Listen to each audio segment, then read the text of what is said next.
Hello students, good morning to all of you. Welcome. आज ये हमारा 11th क्लास का सेकंड वीडियो है जिसमें हम पहले चैप्टर सेट्स के बारे में डिस्कस कर रहे हैं।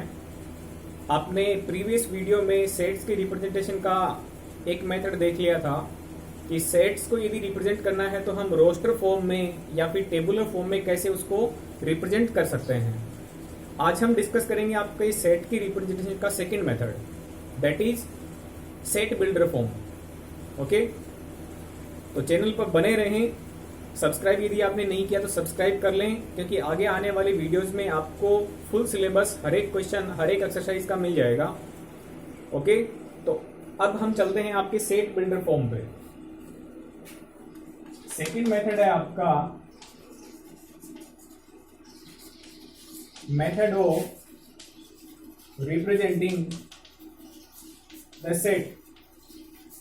सेट को रिप्रेजेंट करने का सेकंड मेथड है आपका सेट बिल्डर फॉर्म। आप इसको हिंदी में बोल सकते हैं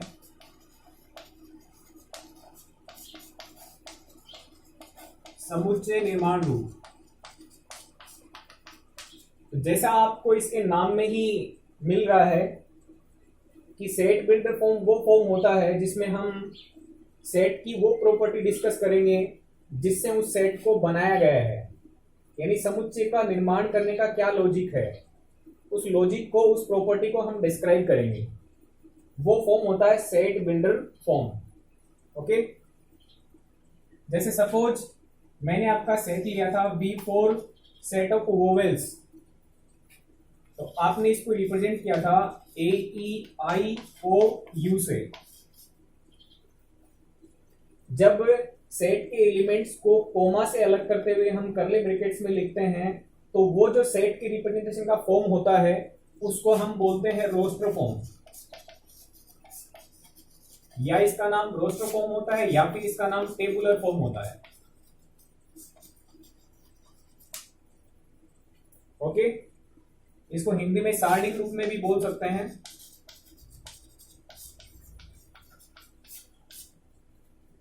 तो ये आपका एक फर्स्ट मेथड था।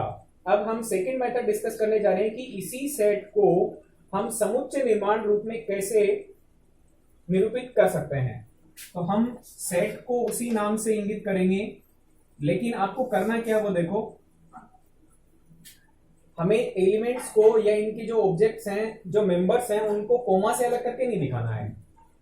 आपको ये बताना है कि आपने ये एलिमेंट सेलेक्ट क्यों किए हैं, ऐसी इनमें कौन सी खास प्रॉपर्टी है, कौन सी कैरेक्टरिस्टिक है जिसके कारण आपने ये एलिमेंट्स सेलेक्ट किए हैं। तो उस कैरेक्टरिस्टिक्स को आपको इसके अंदर डिस्क्राइब करना होता है। ओके, इनमें कौन सी क्वालिटी है वो क्वालिटी यहां पे डिस्क्राइब करोगे वर्ड्स में। वो होता है आपका समुच्चय निर्माण रूप, राइट। तो जैसे आपकी ये मेंबर्स हैं, तो इन मेंबर्स को कोई एक सिंबल देना होता है।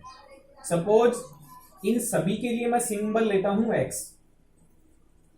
यहां पे कोलन का साइन लगाते हैं, दिस इज कोलन साइन, और फिर बताते हैं कि ये जो X आपका इन नंबर्स को रिप्रेजेंट कर रहा है तो उसकी क्वालिटी क्या है, उसकी कैरेक्टरिस्टिक क्या है। तो आप X के बारे में क्या बताएंगे? X is a vowel of English alphabet. Okay, आपने वो X लिया जो X इंग्लिश अल्फाबेट का एक वोवेल हो। तो X क्या क्या हो सकता है? X A हो सकता है, X आपका E हो सकता है, X आपका I हो सकता है, X आपका O हो सकता है, X या फिर आपका U हो सकता है। यानी इन नंबर्स को आपको एक सिंबल से डिनोट करना होता है। तो हमने कौन सा सिंबल लिया? X। आप Y भी ले सकते हैं, Z भी ले सकते हैं, कोई भी सिंबल हम दे सकते हैं। तो इनके लिए हमने एक सिंबल दे दिया और उस सिंबल की आपने क्वालिटी बता दी, कैरेक्टरिस्टिक बता दी कि उस सिंबल की ये कैरेक्टरिस्टिक होनी चाहिए, राइट। तो ये आपका फॉर्म होता है सेट बिल्डर फॉर्म, यानी सेट को बनाने के लिए ये क्वालिटी यूज की गई है। ओके, अब इसको रीड कैसे करेंगे देखो। ये जो ब्रेसेस लगाए जाते हैं या करली ब्रैकेट्स होते हैं, उनका सिंबल होता है सेट ऑफ ऑल। ये जो ब्रैकेट्स हैं, इसके लिए हम वर्ड यूज करते हैं द सेट ऑफ ऑल।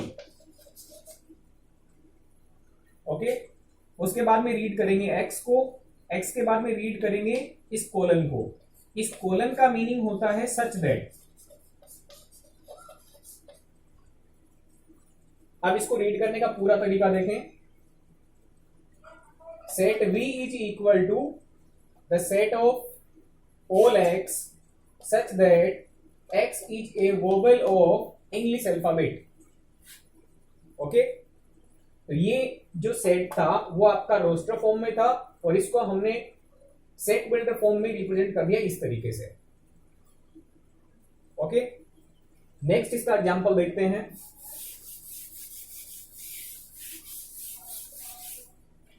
आपके पास में सपोज एक सेट ए ले रहा हूं मैं, दिस इज 1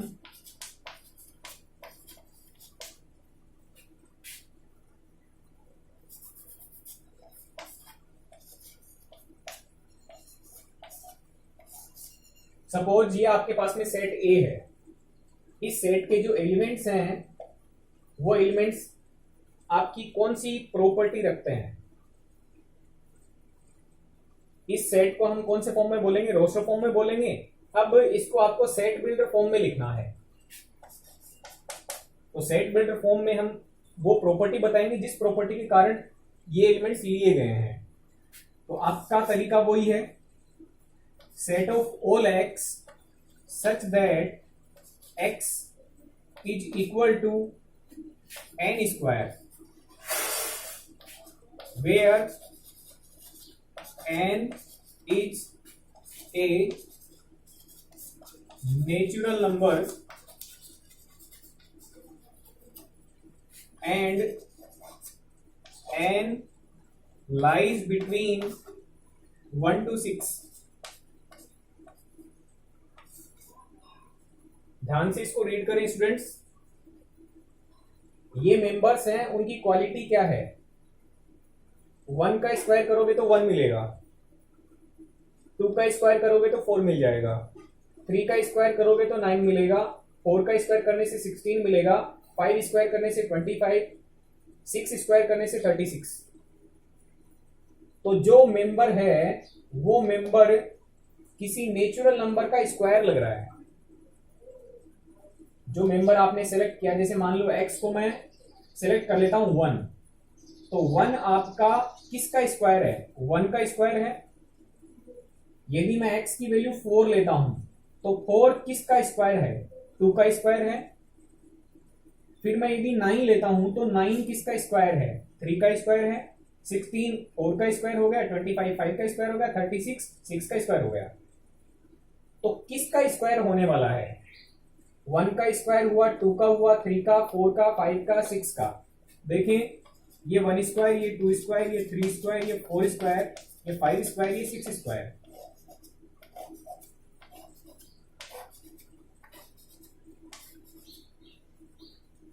तो किसका स्क्वायर बन रहा है? n का स्क्वायर बन रहा है। और n क्या है?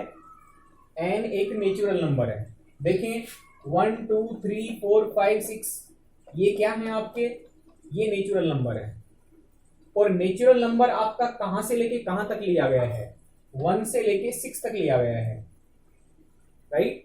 तो 1 के इक्वल ले सकते हैं n को, 6 के इक्वल ले सकते हैं, और n की वैल्यू 1 से बड़ी हो सकती है लेकिन 6 से छोटी भी हो सकती है। तो हमें n के बारे में पूरा बताना पड़ेगा कि ये जो सिंबल है वो सिंबल कौन सी प्रॉपर्टी रख रहा है? किसी का स्क्वायर है। किसी का स्क्वायर मतलब नेचुरल नंबर का स्क्वायर। और नेचुरल नंबर कहां से कहां तक है? 1 से लेके 6 तक है। ओके, तो ये आपका रोस्टर फॉर्म था और इस सेट को हमने बदल दिया सेट बिल्डर फॉर्म में। कि सेट बनाया गया वो इस प्रॉपर्टी के कारण बनाया गया। ओके, ये आपका एक एग्जांपल था। नेक्स्ट मैं और एक एग्जांपल ले रहा हूं। सपोज आपके पास में एक सेट बी है। और उसमें लिख के दिया है 1/2, 2/3, 3/4, 4/5, 5/6, 6/7, 7/8, इस तरीके से। ये आपका कोमा से अलग करते हुए एलिमेंट्स को दिखाया गया है। तो ये फॉर्म कौन सा हो गया आपका, रोस्टर फॉर्म बोल दो या फिर टेबुलर फॉर्म बोल दो। इसको हमें सेट बिल्डर फॉर्म में रिप्रेजेंट करना है। तो इसको सेट बिल्डर फॉर्म में रिप्रेजेंट करने के लिए आपको प्रॉपर्टी डिस्क्राइब करनी है। तो set of all x such that, अब क्वालिटी लिखें, जो भी नंबर है उनमें कौन सी क्वालिटी लग रही है आपको। क्वालिटी लग रही होगी कि जो भी नंबर लिया गया है उस नंबर में डिनोमिनेटर है वो न्यूमरेटर से एक ज्यादा है। जो डिनोमिनेटर वैल्यू है वो न्यूमरेटर से एक ज्यादा है, डिनोमिनेटर न्यूमरेटर से एक ज्यादा है। यानी जो भी x इसके अंदर है उस x की वैल्यू इस टाइप से है कि न्यूमरेटर जितना है उससे एक ज्यादा डिनोमिनेटर है। तो न्यूमरेटर मान लो n और डिनोमिनेटर की वैल्यू न्यूमरेटर से एक ज्यादा, राइट। देखें n/n+1 में n क्या है, यदि मैं n की वैल्यू 1 पुट कर दूंगा तो 1 में 1+1 यानी 1/2 बन जाएगा। यदि मैं n की वैल्यू 2 पुट कर देता हूं तो 2 में 2+1 यानी 3 बन जाएगा। n की वैल्यू 3 पुट कर दोगे तो 3 4 बन जाएगा, 4 से 4/5, 5 से 5/6, 6 से 6/7, 7 से 7/8। अब आपको बताना पड़ेगा कि जो n है वो क्या है। n की वैल्यू आपकी देखो 1 से लेके 7 तक जा रही है, और 1 से लेके 7 तक क्या है आपके नेचुरल नंबर्स हैं। तो आप इसके बारे में डिस्क्राइब करेंगे, where n is a natural number and n की वैल्यू कहां से कहां तक लाई कर रही है वो देखो। n की वैल्यू 1 से लेके 7 तक जा रही है, n की वैल्यू 1 से लेके 7 तक जा रही है। हाईएस्ट वैल्यू 7 तक जा रही है तो 7 के लिए मैंने इक्वल लगा दिया। n की लोवेस्ट वैल्यू 1 की इक्वल है इसलिए मैंने इक्वल लगा दिया है, और 1 और 7 के बिटवीन भी हो सकती है इसलिए लेस देन और ग्रेटर देन के साइन लगाए हैं। ओके, तो ये आपका तरीका हो गया सेट बिल्डर फॉर्म। ओके, ये आपका एक एग्जांपल था। नेक्स्ट एक और एग्जांपल लेते हैं इसका। सपोज आपके पास में एक सेट दिया C, उसमें लिख के दे दिया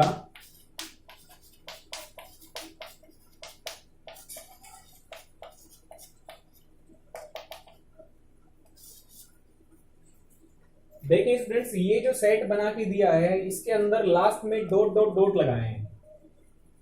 तो डॉट डॉट डॉट लगाने का मतलब ये वैल्यूज कभी रुकने वाली नहीं है, ये इनफाइनाइट तक चलने वाली वैल्यूज का सेट है। यानी इसको बोल सकते हैं ये इनफाइनाइट सेट है। इसका जो फॉर्म है वो फॉर्म कौन सा है, रोस्टर फॉर्म या फिर टेबुलर फॉर्म। इसको आपको सेट बिल्डर फॉर्म में रिप्रेजेंट करना है। तो देखो C को हम कैसे लिखेंगे, ये नंबर्स हैं तो इनको एक सिंबल दे दो। सपोज आपके पास में ये सिंबल x है। अब उस x की क्वालिटी बताएंगे, तो आपको x में कौन सी क्वालिटी लग रही है। देखो ये 3 की टेबल चल रही है। 3 1 जा 3, 3 2 जा 6, 3 3 जा 9, 3 4 जा 12, 3 5 जा 15, 3 6 जा 18, 3 7 जा 21। तो 3 की टेबल चल रही है, यानी 3 के मल्टीपल हैं। 3 का फर्स्ट मल्टीपल कौन है, 3 है। 6 की बात करूं तो 3 का सेकेंड मल्टीपल हो गया। 9 की बात करूं तो 3 का थर्ड मल्टीपल हो गया। ये आपका 3 का फोर्थ मल्टीपल है।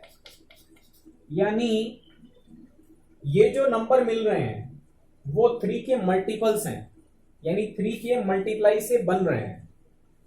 तो 3 का मल्टीपल, 3 के मल्टीप्लाई में कौन है, n। देखो n की वैल्यू कहां से कहां तक जा रही है। n की वैल्यू 1 से स्टार्ट हो गई, 3 के इंटू में जब 1 आएगा तो क्या बन जाएगा, 3 बन जाएगा। 3 के इंटू में 2 आएगा तो क्या बन जाएगा, 6 बन जाएगा। 3 के इंटू में 3 आएगा तो क्या बन जाएगा, 9।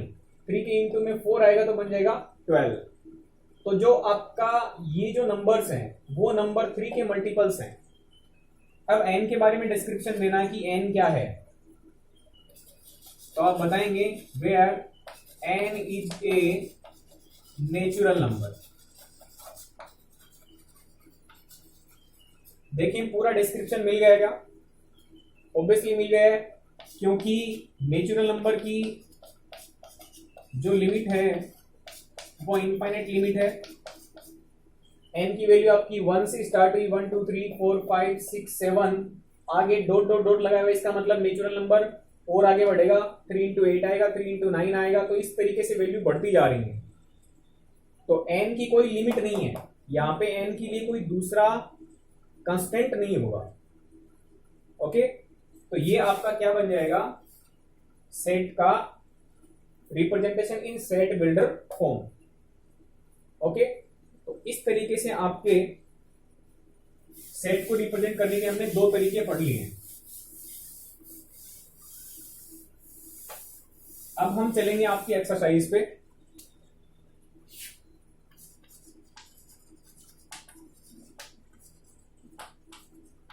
आपकी exercise 1.1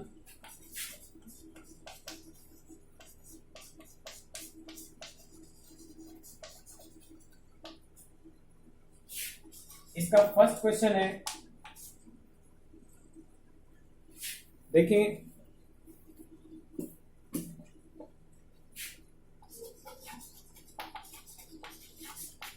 which of the following are sets। नीचे लिखे क्वेश्चंस में से कौन कौन से सेट हैं यह आपको सेलेक्ट करना है, और ये भी बोला है जस्टिफाई योर आंसर, अपने आंसर को जस्टिफाई भी करो।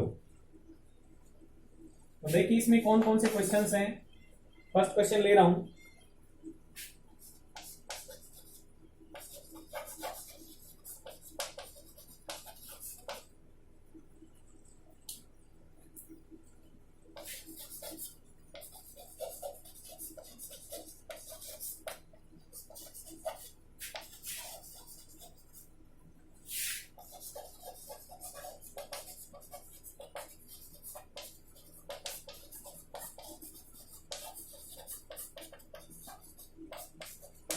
देखें स्टूडेंट्स, जो पहला कलेक्शन लिया है वो कलेक्शन है collection of all months of the year beginning with the letter J. J letter से स्टार्ट होने वाले जो मंथ्स हैं उन मैथ्स का कलेक्शन। वो यदि सेट बनेगा तो बोलेंगे yes this collection can be set to a set, otherwise not. तो देखो क्या होता है इसमें, मैंने जब भी सेट की डेफिनेशन बताई थी आपको याद होगा, मैंने ये कहा था कि well defined collection of objects is called a set. आपको याद होगा वेल डिफाइंड कलेक्शन यदि होगा तो हम उस कलेक्शन को क्या नाम देंगे, सेट नाम देंगे, अदरवाइज उसको सेट नाम नहीं देंगे। ये इंपॉर्टेंट बात है सेट को बोलने और नहीं बोलने के लिए। सेट हम तभी बोल सकते हैं जब कलेक्शन हो वो वेल डिफाइंड हो, अच्छी तरीके से उसको परिभाषित किया गया हो, तब हम बोल सकते हैं। और ऐसा होना चाहिए कि जो कलेक्शन है चाहे मैं बनाऊं या आप बनाओ या कोई और बनाए, वो कलेक्शन यूनिवर्सल होना चाहिए, वो फिक्स होना चाहिए कि वही एक कलेक्शन होगा। इसमें किसी को कोई डाउट नहीं होना चाहिए कि मैं अलग सेट बनाऊं, मैं अलग ग्रुप बना दूंगा, कोई दूसरा व्यक्ति अलग ग्रुप बना देगा, तो उसको हम सेट नहीं बोलते हैं। वेल डिफाइंड का मतलब होता है चाहे दुनिया में ओवरऑल कोई भी बनाए, एक ही फिक्स कलेक्शन बने, वही कलेक्शन क्या कहला सकता है, सेट कहला सकता है। तो देखो ये जो कलेक्शन है, चाहे मैं बनाऊं या कोई दुनिया में और व्यक्ति बनाए या आप में से कोई बनाए, तो ये कलेक्शन एक फिक्स रहेगा। इसमें जे लेटर से स्टार्ट होने वाले आपको साल के महीने लेने हैं, तो आप इसमें कौन कौन से सेलेक्ट करोगे। जे से स्टार्ट करोगे तो जनवरी आएगा, उसके बाद में जून है, जून के बाद में जुलाई है, तो केवल और केवल यही 3 महीने ऐसे हैं जो जे लेटर से स्टार्ट हो रहे हैं। चाहे मैं बोलूं ये बात तो भी ट्रू है, आप बोले तो भी ट्रू है, कोई और व्यक्ति बोले तो भी ट्रू है, और उसमें किसी को कोई डाउट नहीं है। केवल एलिमेंट्स हैं जो उस ग्रुप के अंदर आएंगे। तो इस ग्रुप को मैं क्या बोल सकता हूं? सेट बोल सकता हूं, राइट। तो आप बोलोगे this can be set to a set, ये कलेक्शन है, इसको हम सेट बोल सकते हैं। ओके, ये आपका क्वेश्चन था फर्स्ट। सेकंड क्वेश्चन देखें।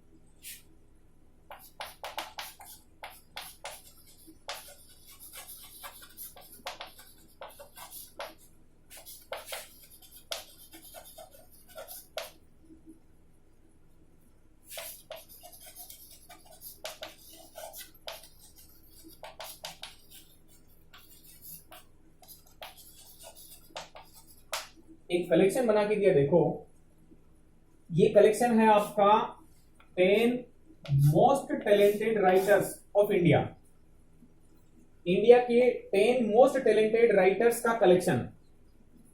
अब ये जो कलेक्शन बनेगा वो देखो हर व्यक्ति अलग अलग अपनी मर्जी से बना सकता है, क्योंकि हर एक का अपना पॉइंट ऑफ व्यू होता है कि मेरे नजरिए से तो वो मोस्ट टैलेंटेड है। आप में से कोई ये बोल सकता है कि मेरे लिए वो मोस्ट टैलेंटेड है, क्योंकि आपको पता है राइटर्स में अलग अलग डिफरेंट कैटेगरी हैं। कोई उर्दू साहित्य वाला है, कोई हिंदी साहित्य का, कोई अंग्रेजी साहित्य का है, या फिर कोई कविता लिखने में पारंगत है। तो टैलेंट की कोई लिमिट नहीं है, एक फिक्स क्राइटेरिया नहीं है, राइट।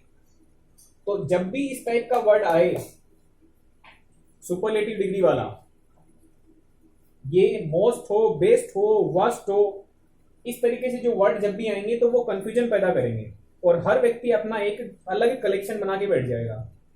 तो यदि कलेक्शन अलग अलग व्यक्ति के द्वारा अलग अलग बन गए तो वो कलेक्शन सेट नहीं हो सकता है। तो आप क्या बोलेंगे? This collection is not well defined, therefore cannot be a set।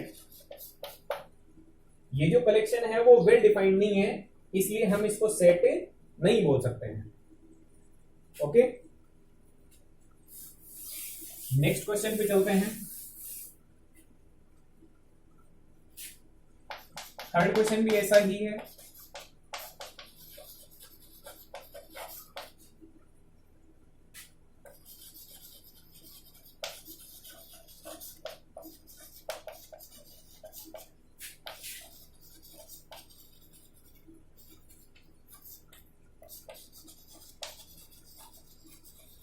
देखिए students, A team of 11 best cricket batsman of the world, पूरे वर्ल्ड की बात कर रहा है और पूरे वर्ल्ड में आपको बेस्ट क्रिकेट बैट्समैन छांटने हैं।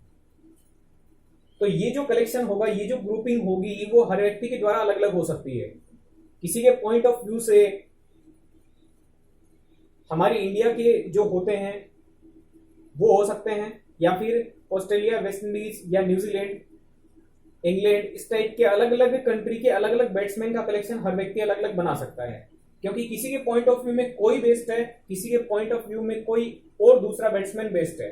तो जो ग्रुपिंग होगी, जो कलेक्शन बनेगा, वो अलग अलग व्यक्ति के द्वारा अलग अलग बन जाएगा। इसका मतलब ये हुआ कि ये जो ग्रुपिंग होने वाली है वो वेल डिफाइंड नहीं है। तो आप इसके लिए क्या बोलेंगे? No, this collection can not be a set because this collection is not well defined. Okay, write कर सकते हो। नेक्स्ट क्वेश्चन पे चलते हैं।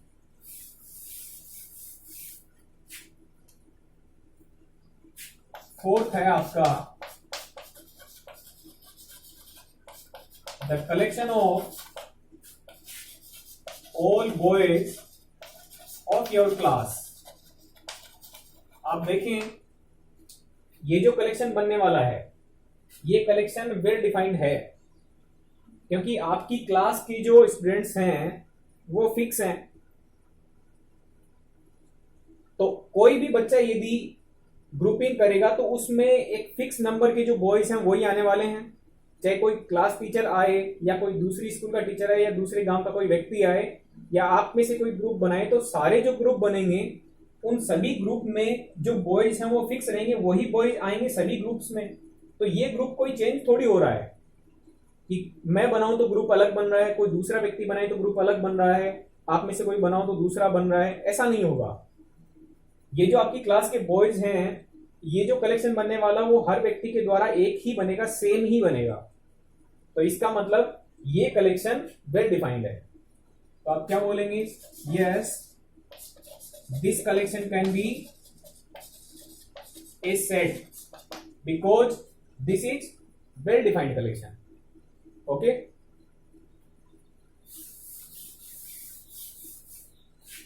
नेक्स्ट पे चलते हैं।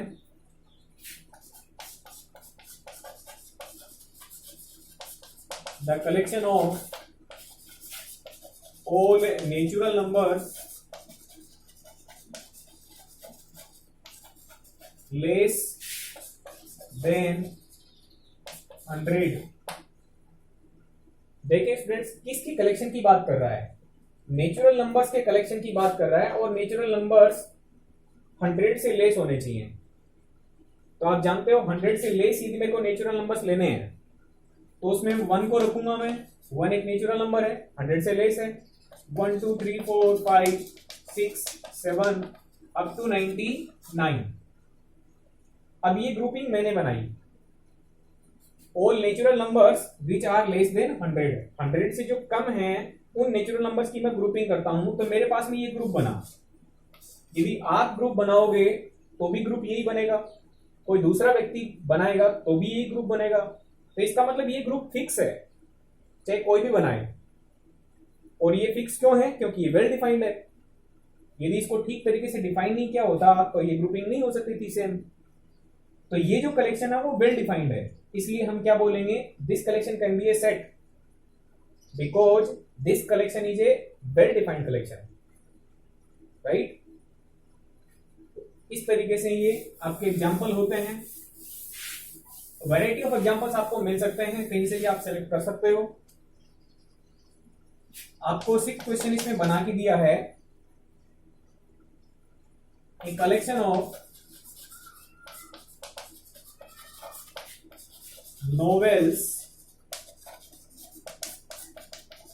Written by Munshi Premchand. देखिए स्टूडेंट्स, किसकी बात कर रहा है? एक ऐसा कलेक्शन है जो मुंशी प्रेमचंद के द्वारा लिखी गई नॉवेल्स यानी उपन्यासों की बात कर रहा है। तो मुंशी प्रेमचंद ने जो उपन्यास लिखे हैं वो वेल नोन है।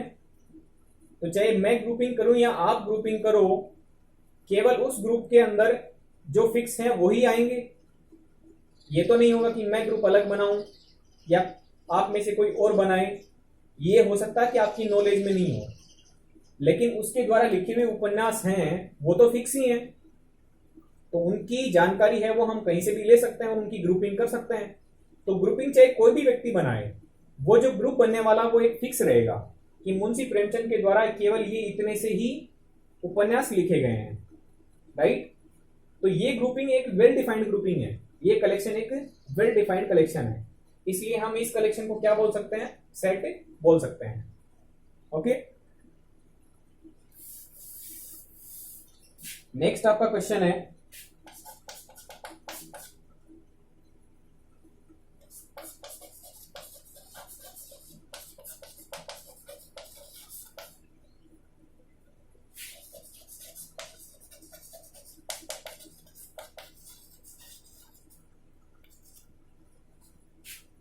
ध्यान से देखें इस कलेक्शन को। ये कलेक्शन है किसके बारे में? इवन इंटीजर्स के बारे में है। Collection of all even integers. अब आप जानते हो इंटीजर्स क्या होते हैं? इंटीजर्स आपकी वैल्यू होती हैं -∞ से लेके -7 -6 -5 -4 -3 -2 -1 0 1 2 3 4 5 प्लस इनफाइनाइट तक। ये जो सारी वैल्यूज हैं वो आपकी इंटीजर्स हैं। लेकिन हमें इंटीजर्स का कलेक्शन नहीं बोल रहा है, हमें ये बोल रहा है कि इवन इंटीजर्स आप ले और उनका कलेक्शन करो। तो आप जब भी इवन इंटीजर्स का कलेक्शन करोगे तो ये 2 से डिविजिबल है, तो इसमें आ जाएगा, ये 2 से डिविजिबल है, ये भी इसमें आ जाएगा, ये भी 2 से डिविजिबल है, ये भी इसमें आ जाएगा, ये भी 2 से डिविजिबल है पूरा पूरा 0, ये भी इसमें आ जाएगा, ये पॉजिटिव इंटीजर है, ये भी आएगा, ये भी आएगा, आगे 6 है वो भी आएगा। तो जब कोई भी ये ग्रुपिंग बनाएगा तो उसमें इन मेंबर्स को उसको रखना पड़ेगा, क्योंकि ये इवन इंटीजर्स हैं, राइट। तो ये जो कलेक्शन बनने वाला है वो उसमें केवल फिक्स यही नंबर रहने वाले हैं। तो इस टाइप का जो इवन इंटीजर्स का कलेक्शन बनने वाला है वो कलेक्शन भी एक वेल डिफाइंड है, इसलिए हम इसको क्या बोलेंगे, सेट बोलेंगे। देखो इसको रिप्रेजेंट कैसे कर सकते हैं हम, यहां से कई सारे पीछे हैं माइनस इंफिनिट तक, मैं माइनस का 6 ले सकता हूं, -4 ले सकता हूं, -2 ले सकता हूं, 0, 2, 4, 6, 8, 10, इस तरीके से ये आपका जो कलेक्शन बनेगा वो किसका कलेक्शन हो गया, इवन इंटीजर्स का कलेक्शन हो गया। और इस कलेक्शन को हम क्या बोल सकते हैं, हम इसको सेट बोल सकते हैं। इसका मतलब ये है आपका कोई सेट जिसका मैंने ए नाम दे दिया है। ओके स्टूडेंट्स, अब हम चलेंगे आपके नेक्स्ट क्वेश्चन पे।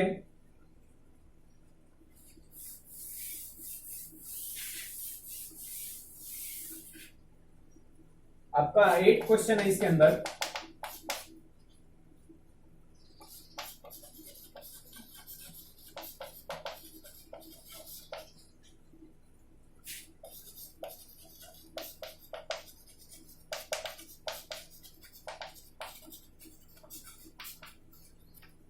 The collection of questions in this chapter,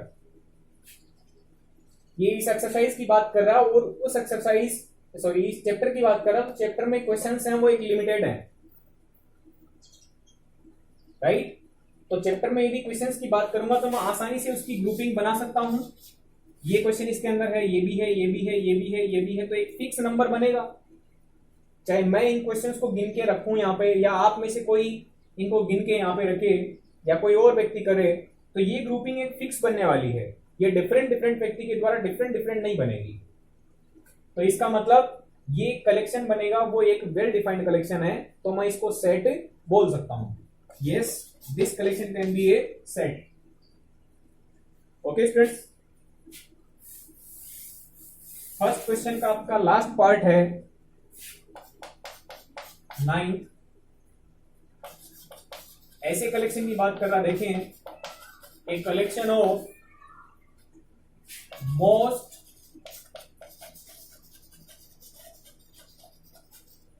dangerous animals of the world. ये मैंने एग्जांपल आपको पहले लेके बता दिया था। इसमें देखो सुपरलेटिव डिग्री इस्तेमाल हो रही है, मोस्ट।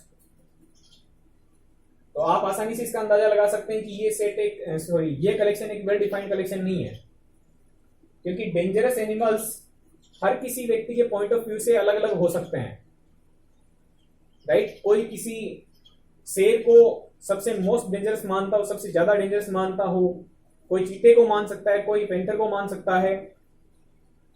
इस तरीके से जो अलग अलग व्यक्ति इसकी ग्रुपिंग करेगा तो वो ग्रुपिंग डिफरेंट व्यक्ति के द्वारा डिफरेंट बनेगी। तो इसका मतलब ये कलेक्शन एक वेल डिफाइंड कलेक्शन नहीं है, ये सुपरिभाषित संग्रह नहीं होगा। तो इसका मतलब ये कलेक्शन वेल डिफाइंड नहीं है, तो मैं इसको सेट नहीं बोल सकता हूं। This can not be a set. Okay students, तो ये आपका फर्स्ट क्वेश्चन था एक्सरसाइज 1.1 में। कल हम डिस्कस करेंगे इसके बाकी क्वेश्चंस के बारे में। यदि आपने चैनल को अब तक सब्सक्राइब नहीं किया तो सब्सक्राइब कर लें, शेयर कर दें स्टूडेंट्स में। थ्रू आउट आपको सारे क्वेश्चंस मिलेंगे हर एक एक्सरसाइज के, मोस्ट एग्जांपल्स आपको करवाए जाएंगे। Okay students, thank you very much.